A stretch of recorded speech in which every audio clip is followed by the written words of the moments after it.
Very good morning to everyone, and thank you for tuning into the Sandton Amateur Radio Club Bulletin on a Sunday morning, the 25th of January 2026. Lovely morning out here on the West Rand, and looks like we're going to have a nice hot day today. You are listening to the club station of the Sandton Amateur Radio Club, Zulu Sierra 6, Sierra Tango November, which is operated today from the Shack of Mark, Zulu Sierra 6, Mike Delta X-Ray. This club bulletin is broadcast every Sunday at 08:45 local time on the following frequencies: 145,700 MHz, FM in the 2-meter band, 7,115 MHz, lower side band, the 40-meter band via relay, from the Shack of Null, Zulu Romeo 6 Delta X-Ray, and also on Echolink on Zulu Sierra 6, Sierra Tango November dash Romeo. For those who have missed the bulletin, the recordings are uploaded to the club's YouTube channel on www.youtube.com/@Zulu Sierra 6, Sierra Tango November, together with the recordings of the club's Power Hour Tech Talk. For the bulletin today, we'll go through the South African Radio League news, we'll share the club birthdays, some club news, we'll have the special topic of interest, which today is going to be a call-in, and see what motivated everybody to become hams in the first place and what you're getting out of it. And then we'll do final round of callings just for anybody wants to appear in the log on 40 meters and 2 meters. We'll also do an echo-link calling if they're links up and running. So we'll commence with the South African Radio League bulletin. Today is the South African Radio League awards and trophies, and also the Radio League presented views at the public hearing on the national frequency plan. And then some contest news as well. So let's start with the Radio League awards and trophies. The Radio League secretary has 35 names listed against various awards and trophies for 2025. Yes, the achievements of 2025 will be rewarded at the 2026 South African Radio League Awards on the 2nd of May in the windy and friendly city down in Quebec. Nominations for the Barney Joel Trophy and the Radio ZS 4-meter floating trophy are needed. The Barney Joel Trophy is awarded to a Radio League member who has been an exceptionally active HF mobile operator during the year. The award recognizes commitment to HF mobile communications, contributing to the advancement of HF equipment, antennas and operating. This may include operation from a vehicle. It may also include other short-term, self-contained field operations, such as SOTA, OTA, POTA or similar activities. Radio ZS 4-meter floating trophy is awarded to the South African Radio League member who achieved the longest distance on the 4-meter band, 70 MHz, during the year. There's also the South African Radio League Certificate of Recognition, and is there to honor a licensed amateur or a spouse or partner in your club for doing an excellent job. This may be a club supporter or someone in the community who is doing something for your club. The nomination forms for the various awards, the forms for motions and discussion points, and the nominations to serve on council are available on the South African Radio League website. Please do complete your forms and obtain all required signatures on one document. Just don't submit on a JPEG file, either MS Word or PDF. The closing date for awards, motions, points of discussion, council nominations is midnight, Saturday the 31st of January 2026. It must be sent only to the secretary at sarl.org.za. No late entries will be accepted. And for some fame and get your name in the lights, especially for the club, see your club in Radio ZS, a great thing to propagate your club and promote it. And to celebrate our amateur radio clubs and everything they do for amateur radio, we'd like to honor the club. Radio ZS will feature club photos in every 2026 issue. If your club wants a shot at being highlighted in the pages of Radio ZS, here is what you need to do. Get your club members together, looking their best. If you have a club t-shirt or golf shirt, this is the perfect occasion for wearing them. Consider posing with your club sign or banner. Send the information along with one vertical and one horizontal photo to Radio ZS at sarl.org.za. Radio League presented its views at a public hearing on the national frequency plan earlier this year on the 15th of January. The presentation was developed by the South African Radio League Science and Technology Working. Three of its members, Guy Eels, Zulu Sierra 6, Golf Uniform Yankee, Brian Jacobs, Zulu Sierra 6 Yankee Zulu, and Hans van der Groenendaal, ZS6 Alpha Kilo Victor, attended the hearing. In April last year, the Radio League contributed to the first draft and all suggestions incorporated into the second. The presentation highlighted our technology shaping amateur radio. It called for a review of power limits and on certain frequency bands as delegated by the ITU regulations. The need to update Annexure 1 to this amateur frequency was also stressed. The South African Radio League addressed concerns over unlicensed users of the 70 centimeter band and praised the Council's work on a draft national radio frequency plan. The Radio League has 7 days to submit the revised Annexure 1. Again at the technical side of the hobby, please do share your technical insights on your field day setups. Radio ZS provide submissions of technical manuscripts from licensed amateur radio operators for upcoming issues focused on the South African Radio League National Field Day operation. We are looking for educational how-to pieces that help fellow amateurs improve their setups, strategies and technical know-how. So what are we looking for? Technical solutions for field day operations. Power, antennas, logging, modes, etc. Anything around the integration of new technologies such as software-defined radio, mesh networking, and solar power. Each of those field scenarios are also interesting. Some examples of the popularity of Sparks on the Air and Summits on the Air portable activations has changed your approach to setting up field day stations. We talked about those too.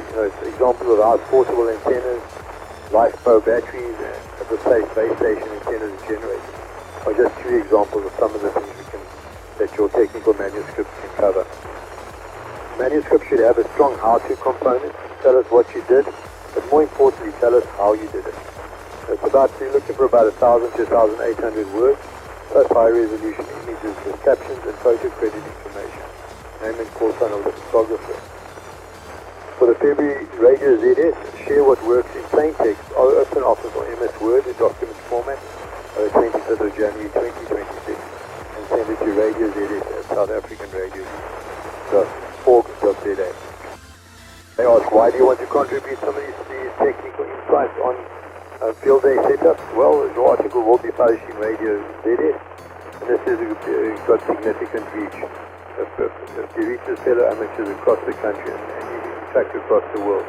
It's a great way to give back to the community, inspires others with your experience, make the journey a little bit easier possibly. Here's some of the other technical achievements that various members around the country have had. An interesting area is the Pico balloon news. And the update, let me give you a quick update on that. All of the 3 Pico balloons are currently flying in the Pacific Ocean region. Zulu Sierra 1 Alpha Foxtrot Bravo-1, launched on the 5th of January, is nearing completion of its first navigation of the globe. Presently over South America, having traveled approximately 40,000 kilometers in 17 days.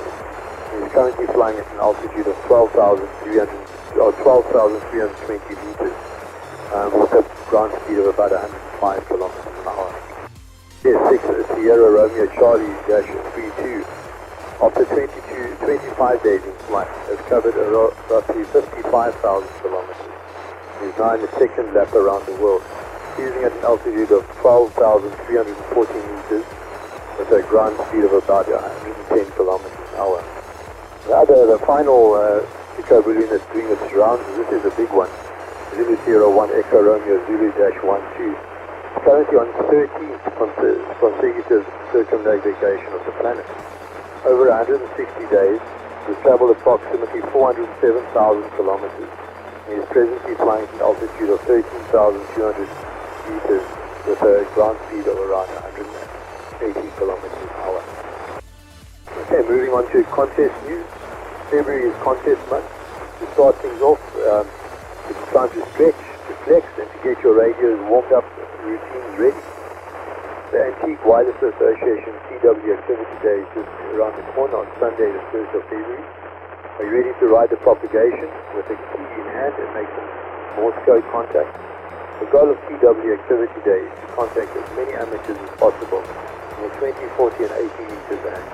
Check out page 65 of the 2026 Blue Book, contest manual for all the details. The results of the pairs VHF-UHF contest have been released. Once again, multipliers prove their worth.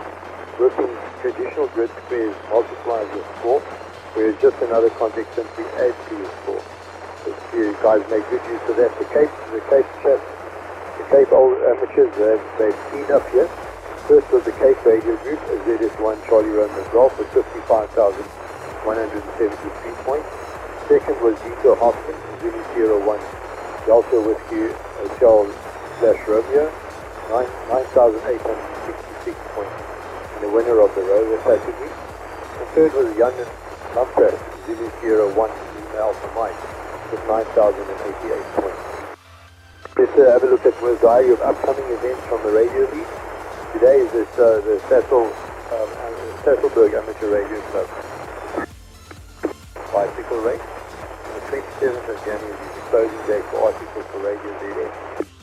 Pictures of the clubs and the activities and the technical manuscripts, get them in and get them out, get them published there. 30th of January is the closing day for a short summary of the proposed presentation for the South African Radio League Symposium of Youth. 31st of January is the closing date for the South African Radio League annual general meeting motions, the South African Radio League award nominations, and also council nominations. So make sure you got those forms you mentioned earlier. The 1st of February is the Antique Wireless Association CW activity date. And the 7th of February is Grand Retail, and the South African Radio League and the Western Cape will be supporting the 99 at Vico German Club. The 8th of February is the Hansat SA ZS6STN USO party. This concludes the South African Radio League portion of South Africa's Sandton Sunday morning bulletin. Let's look at the Sandton Amateur Radio Club, some of the happenings for the club and what's going on our side. It's now time to move on to some club members' birthdays for the week ahead. Let me start with Zulu Sierra 6, Echo Sierra Whiskey. Erica Spencer Wilson, she's on the 26th. Zulu Sierra 6 Bravo Mike, Marina Sprunk, he's on the 28th. My birthday on the 28th as well. Happy birthday to me. And then on the 29th is the Zulu Sierra 6 Papa Alpha Tango, Patrick Lowry. Congratulations and best wishes to you on also the celebration of the birthday, and then we have many more LCIB ones and lots of time on the air.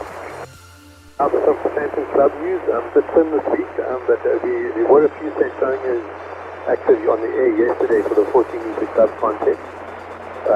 The local weather and lightning storms made participation a bit difficult, but we did hear Zulu Sierra 6 Kilo November Alpha 7, we heard Zulu Romeo 5 Lima Charlie, and a few others made it onto the air. And thanks to all who took part, and remember to submit your logs before the closing date at the end of the week. I'd like to just hear if Keith is in Sierra 6 Hotel India, or any of the other committee members are on frequency and might want to add any stuff news that I may have missed. Standing by is Zulu Sierra 6 Sierra Tango November, standing by for any club news. ZS6 Hotel India. 6 Hotel India, ZS6STN, please go ahead, Keith.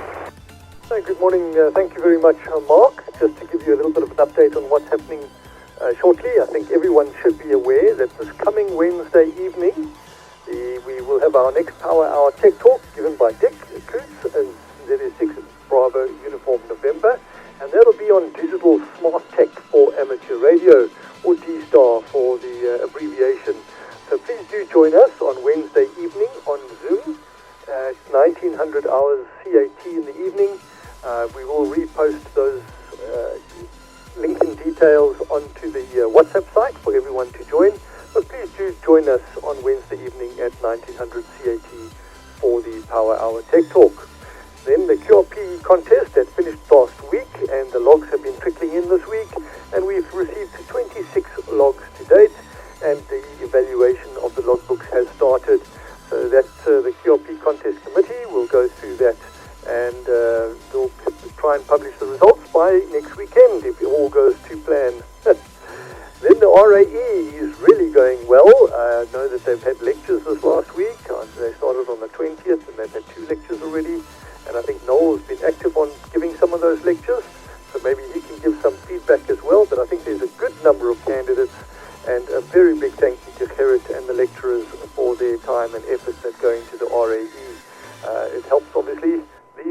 generation of radio amateurs, or multiple generations of amateurs, shall we say. So it's all good, and it keeps the hobby thriving. You did mention the 40-meter club contest yesterday. Unfortunately, I did not manage to get on, but I do know that that's great that we've had a number of Santonites that were involved in the 40-meter club contest. Just to mention, the QRP contest, the second leg, I do know that conflicts with Easter weekend, so we'll see if we can't change that, but it may be, apologies, I think I timed out, so it may be difficult now that all the dates have been put in, but we will see what we can do for the second leg of the QRP contest. And I think that back to you, Mark, ZS6STN, ZS6 Hotel India.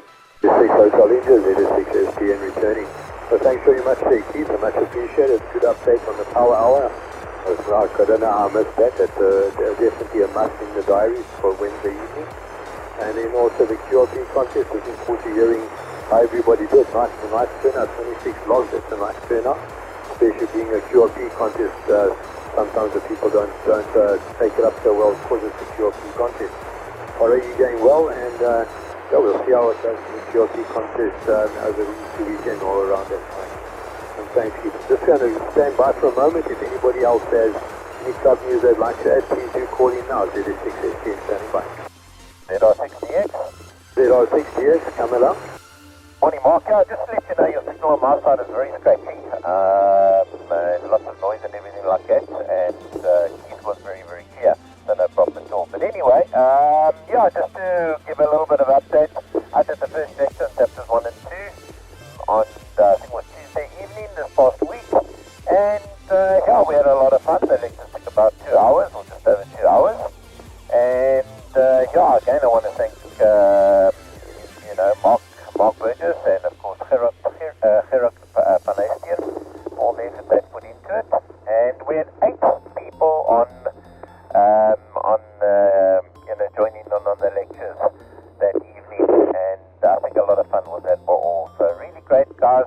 Santa Club has done a fantastic job. So let's keep it up. I've already got the information from the RA manager Donovan that received all information for one of the candidates already. So those out there can still go. You can go and register now. The link is on the South African Radio League website under the RA. Just go there, look for it, you'll find it, go and register. Okay, Mark, until the 40-meter relay, back to you from ZR6 Delta X-Ray. 6 Delta X-Ray. Noel, thanks very much for coming in and giving that update. 8 people on candidate, that's good going. Let's see them through to the end and look forward to hearing them on the air eventually. Now, just a quick question on that. Are the lectures in person, on site, or are they also available remote? Just so that we can just clarify that for anybody who might be interested and might be listening. Back to you there, ZR6 Delta X-Ray, ZS6STN. Mark, coming ZR6 returning. Okay, all the lectures are done online situation, so any time the guys will get together will be when the HF assessments start taking place, and the training for the HF assessments will start taking place. So that's going to be, I'm not too sure exactly when that is. I haven't got everything in front of me at the moment, but and I don't know if the lectures were recorded and things like that. We'll have to find out from Gerard if the lecturers have been recorded. Maybe they can be made available to others out there as well. So let's see what happens. Okay, Mark, back to you from ZR6DX. ZR6DX, ZS6STN returning. Thanks very much, Noel. This is good. I think there's no excuses for not signing up then. Everybody can get online and everybody can listen in. So we look forward to maybe even getting a couple more candidates on board. Thanks very much, Noel, and thanks to Keith. All right, let's move on. If you have missed the callings and so on, and club news and so on, please, it is available on the website, on the YouTube website /Zulu06 Sierra Tango November. So please, if you do need to listen or you want to pass it on, that is where you can find it. If you are wanting to get more involved, find out more about the RAE or anything else that the club is presenting on, please do drop a line to the WhatsApp group or send an email to info@ZS6STN.org.za. All right, so let's move on into today's topic of interest. Always a big question. I've seen a lot of, I can say, commentary on the internet and so on. That, ham radio, how do you get into it, where do you get into it, and so on. And why do people, the question arises, why do people become amateur radio operators? And some of the initial thinking is, a lot of it is primarily for the thrill of global communication. I think there's a big interest in technical experimentation and also quite an aspect of community service.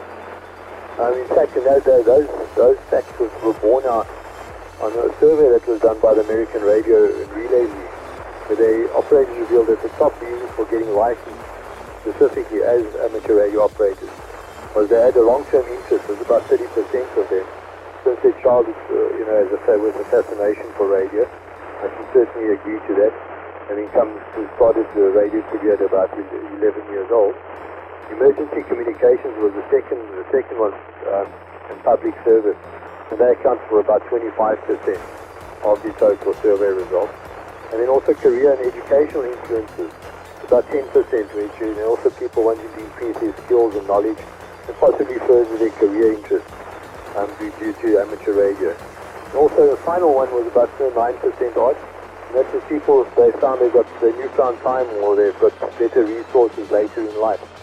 And they decide to either reactivate or become active in amateur radio. From a social aspect, hams enjoy contacting people worldwide without internet reliance, fostering relationships across cultures. They join clubs which provide mentorship and networking opportunities, and events like Field Day encourage building long-lasting friendships as well.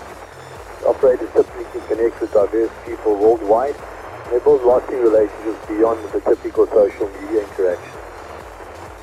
The other two aspects are technical expertise and community spirit, and the technical expertise I think is a big one. The hobby involves building antennas, experimenting with signals and contests that build skills and confidence. Definitely appeals to technology enthusiasts who are eager to learn electronics and physics hands-on and see how it goes, and also get some very, very valuable mentoring from people that have played with this before and people that are very deeply skilled and qualified in these areas to help them build their knowledge more quickly.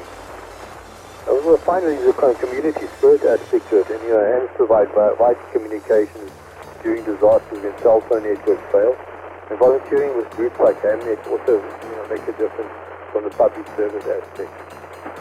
It'll be interesting just to hear if there's people listening in today and see what caused you to become interested in amateur radio and what was your journey.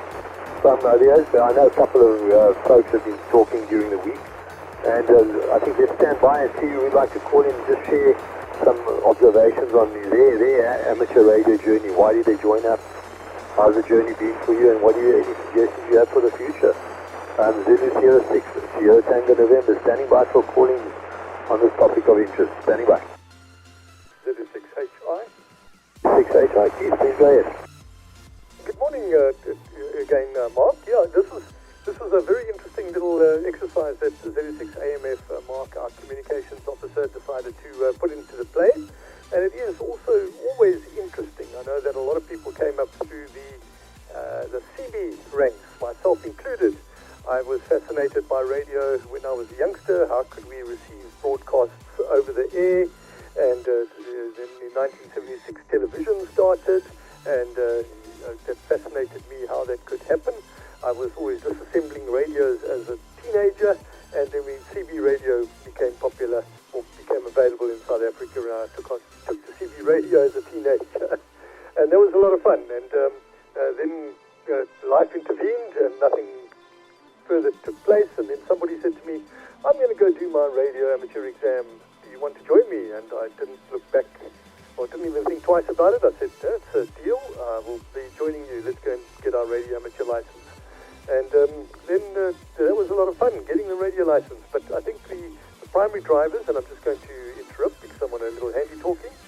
The primary drivers for me is it's a fascinating hobby. I'm into the technical elements as well. So there's so much you can learn and do with different antennas, and the theory behind the antennas and the physics that goes with it. How can you talk to spacecraft? How can you direct those antennas when you are effectively one light day away from Earth? technicalities that go into that, and then talking to the astronauts and talking to the space telescopes.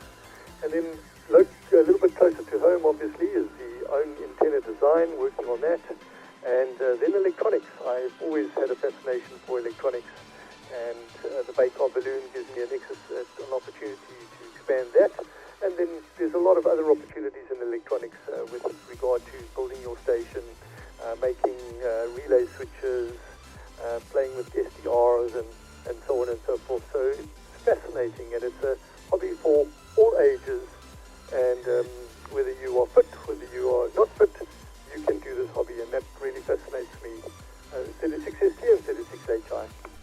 ZS6HI, thanks very much, Keith. That's very, very interesting, and I can see attest to Keith's technical side of things. I sat with him during when he developed some really good software for the backcar launches that he's been involved with as well.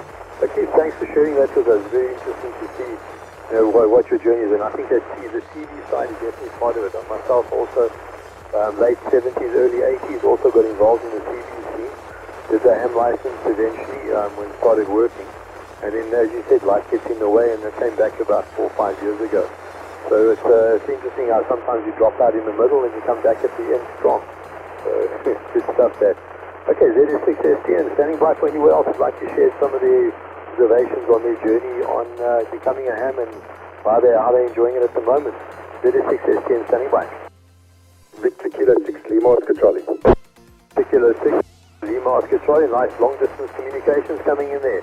Over to you. Yeah, good morning to all gentlemen out there. Yeah, I became a ham at what was around about 94, somewhere around that time. I worked at the SABC in electronics, and a lot of the chaps that worked in the building with me were hams. A couple no longer with us, ZS6BEE, ZS6ANA, and yeah, these guys all encouraged me. They said, Steve, you work in an electronic environment, just get out there and go into your RAE and get involved, which I did. And yep, one of the first things I got involved with, we actually got a hold of a lot of old Pi Europas, and they were little crystal controlled radios, and we moved those to the 2 meter band, put a couple of crystals in. I remember crystals for the 650 repeater in Joburg, the 400 repeater, the 700 repeater, a couple of them. I think even the 350 at the time, which was existing there. And yeah, that's how I first got involved on that side. Then I got also involved with ZS6ANA, silent key. We did the 400 repeater on top of the SABC building, the 30-story building. That was a really nice exercise. Really enjoyed that, acquiring the antennas for it, the cavities, spending time with ZS6ANA, setting them all up, and also built that repeater out of 2 Pi Europas. We seemed to have a little bit of a thing with the Pi Europas that time. And yeah, we also got involved with the Highveld branch, ZS6HBB, and the Southern Suburbs Radio Club as well. And yeah, I was just thinking the other day, I used to listen a lot to the 650 repeater at night, and there were 2 hams that I'm trying to think of their names now. I think it was Gregory as one of them. I can't remember the call signs. And Solly, if I remember, they used to chat every night on the 650 repeater. And yeah, I used to spend a lot of time listening to these guys carry on there. Anyway, let me pass it back to you guys. That's from me, ZS6STN, VK6LOC. VK6LOC, ZS6STN returning. Thanks very much for sharing that with us there, Steve. A very interesting, the SABC aspect as well, and the Pi transmitters and the radios there. Also, it's nice to get a call in from as far away as Australia. Very, very nice. It shows that these are long-distance hobby as well. Even on 2 meters, when you run through the various repeaters and the various networks, EchoStar and G-Star and so on. Yeah, that the Pi rings a bell as well. I remember I was ex-Air Force, and we used to use the Marconi 300 watt transmitters in certain of the ATF applications. And remember having to service those jobs. It's quite interesting. doing exercise with the oscilloscope and making sure those things were tuned up properly. Very interesting exercise back in the day. Okay, anybody callers to just share their experiences becoming a ham and their ham life as such. Zulu 06STN standing by. Zulu 06 Alpha Mike Foxtrot. Good morning, Mark. Another Mark there. It's going to sound quite interesting. ZS6 Alpha Mike Foxtrot, over to you. Yes, Mark, thank you very much for that. It was actually quite interesting from my side. I always decided to challenge myself in things that I haven't done before. And somebody from my office basically encouraged me to join part of, or become part of the RAE. And I thought to myself, you know what, why not? Just let's go and give it a try. And I will say one thing. I am actually pleasantly pleased that they actually did encourage me. I found that I had a hobby, or that I wanted a hobby I didn't know I needed. And ever since I joined into amateur radio, the world has opened up to me. It's something amazing and fascinating to join in. The people that you contact, the subject that you talk about, it is mind-blowing. That's all I can say. Just something short from my side. Back to you, ZS6STN from ZS6 Alpha Mike Foxtrot. ZS6 Alpha Mike Foxtrot, ZS6STN returning. So thanks there, Mark. That's, you wrote your RA quite recently and you're getting fully involved. And I think that also just illustrates, I'm glad to hear you're getting a lot out of it. I think that's one of the key things of amateur radio. It is very wide and diverse. So from a technical aspect, from a hamnet or social involvement, from a club aspect, from green field days and so on. It's a very multifaceted hobby. Also, what you put in is what you get out, I guess. A lot of hams, they experiment a bit and then they go away, but then you can always come back. So I think that's a nice aspect of ham radio as well. Okay, let's have one more round and see if anybody else is out there, and then we'll move on for the rest of the bulletin. Zulu 06 Sierra Tango November, standing by for anybody with commentary about being a ham. ZS6STN, this is the Zulu Romeo 6 Golf Oscar uniform. What got me interested into ham radio was with my Opal, radio 6AI, and he always used to use his radio, and then I wanted to use it, so he told me no, so then I got my license, and then what keeps me interested is also about how the hobby is interesting, and then about building antennas, and just making contacts and having lovely chats with people. Back to you, Zulu Sierra 6STN. This is Zulu Romeo 6 Golf Oscar uniform. 01 Whiskey Tango. Romeo 1 Whiskey Tango, please go ahead. ZS6STN ZR1 WT. Good morning, Mark. Okay, I've got a little piece I prepared. As a young child in the 1960s, my fascination started with communication and began long before the internet made information effortless. I was intrigued by the simple idea of sending a signal over the distance, initially along a wire. Armed with nothing more than an encyclopedia, I experimented. The first time I switched on a lamp remotely using a length of wire felt like magic. That curiosity escalated quickly. I scavenged old telephone carbon microphones and headphones and used to send my voice down a wire. My sister became an unwitting test subject, standing somewhere out of sight around the house while I listened for her voice through the headphones. It worked and I was hooked. Electronics followed naturally. I learned about thermionic valves from an encyclopedia and salvaged a few from a scrap radiogram, if you remember what those are.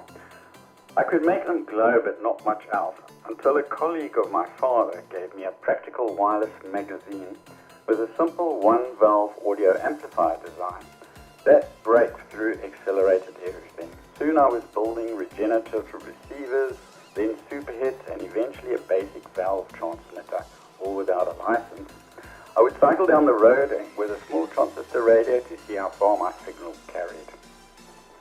By the time I had left school for varsity, I had built guitar amplifiers for pocket money, repaired black and white TVs, valve TVs that is, and constructed test equipment, including VTVM and even a crude oscilloscope using a VCR-19.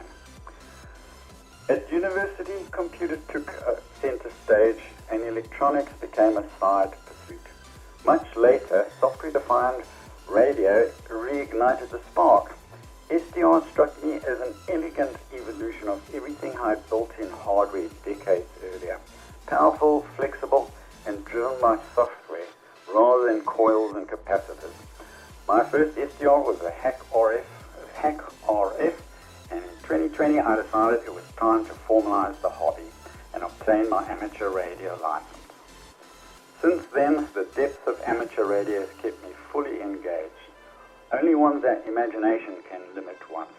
My fascination with QRP and whisper, whereby one tries to use as little power as possible and still get the signal to the other side of the world, continues.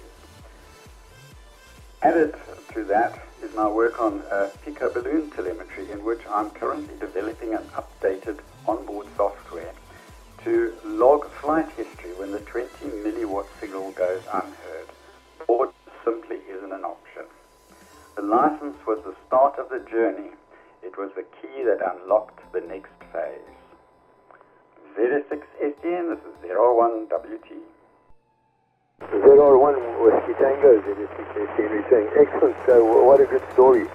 And the triggering of, I think the fascination of making a wire vibrate and be able to pick up that vibration miles and miles away is an ongoing fascination, if you like, and it never goes away, which is wonderful. Thank you very much for sharing that with us. I think, there's a lot of interesting stuff there, and also interesting how a lot of people who started early with radio, ended up in careers that are involved in technology, and across the board, from software right through to RF, through to digital electronics and so on. So it's quite interesting to see how amateur radio acts as a good springboard and encourages those kind of careers as well, especially in today's world where STEM careers are really, really important. You can get the young people in there as well. Just your story about the building little radios and stuff. One of the first radios I built was a little FM transmitter, and playing around with the intermodulation part of it, and realizing there's a third frequency, if you like, and sitting at the pool and playing with a third frequency and causing interference on other people who are listening to transistor radios around the pool, sometimes back in the day. But anyway, also completely unlicensed at 12 years old or something.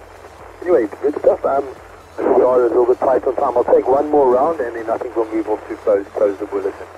ZS6STN standing by. Thank you very much then, I'm sorry I could not make the copy on the previous caller. Apologies for that. Thanks for all the 2-meter call-ins, and thanks to ZS6 Alpha Mike Foxtrot for arranging the topic of interest and the interest in, and for everybody who did call in and share their amateur radio journey with us. I think it gives us a lot of interesting insights, and it's good to hear everybody's voices on the air as well. Thank you for your participation in this morning's bulletin. I trust you enjoyed the bulletin, and please feel free to contribute ideas, comments, or any constructive criticism to info@zulu06SierraTangoNovember.org.za. Thanks to the stations also that assisted with the relays, and again to ZS6 Alpha Mike Foxtrot, who suggested the topic for today. Also all those who contribute to the bulletin and who called in. Join us again next Sunday at 08:45 Central African Time for the regular bulletin of the Sandton Amateur Radio Club. This brings to a close the weekly club bulletin for the Sandton Amateur Radio Club, Zulu Sierra 6, Sierra Tango November. Today operated by Mark, Zulu Sierra 6, Mike Delta X-Ray from the QTH in Krugersdorp. Thank you, Joel, and 73. Enjoy the rest of the weekend. Zulu Sierra 6, Sierra Tango November now relinquishes all frequencies for general use.